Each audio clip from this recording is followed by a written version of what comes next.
Om Swastiastu. Perkenalkan, nama saya Nyoman Andani dari kelas 12 MIPA 2, nomor absen 27. Di sini saya akan membandingkan antara kritik sastra dan esai. Yang pertama, saya akan membandingkan kritik sastra dan esai berdasarkan objek kajian.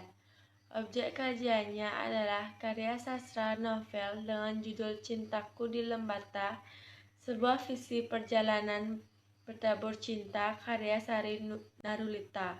Sedangkan esai, objek kajiannya dapat berupa fenomena, yaitu dalam sastra.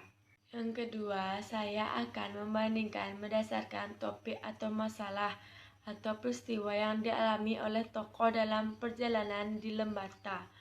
Sedangkan lebih mengarah pada fenomena hoax atau sastra.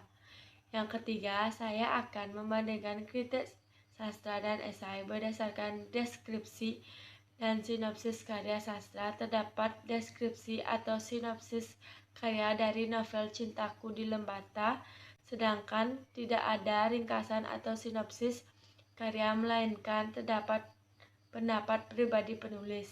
Yang kelima, saya akan membandingkan kritik sastra dan esai berdasarkan data yang disajikan, cara penyajian data yang bersifat objektif disertai data dan alasan yang logis.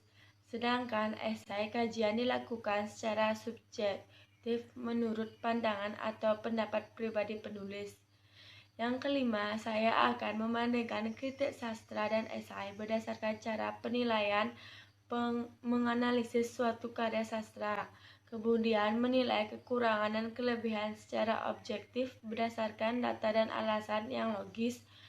Sedangkan esai dalam penilaiannya yaitu secara subjektif menurut pendapat penulis akan fenomena yang terjadi. Yang keenam, saya akan memberikan kritik sastra dan esai berdasarkan penggunaan kajian teori, yang dimana berdasarkan penggunaan kajian teori, kritik sastra yaitu menggunakan kajian teori yang sudah mapan. Silakan efeknya jarang atau tidak pernah mencantumkan kajian teori. Yang ketujuh, saya akan membandingkan kritik sastra dan esai berdasarkan keutuhan kebahasaan. Berdasarkan keutuhan kebahasaan, kritik sastra pembahasannya terhadap karya secara utuh dan menyeluruh, sedangkan esai, objek kajiannya pada hal yang menarik menurut penulisnya, namun tetap diulang secara utuh. Sekian yang dapat saya sampaikan tentang perbandingan kritik sastra dan esai. Saya ucapkan terima kasih dan saya tutup dengan Parama Santi. Om Santi Santi Santi Om.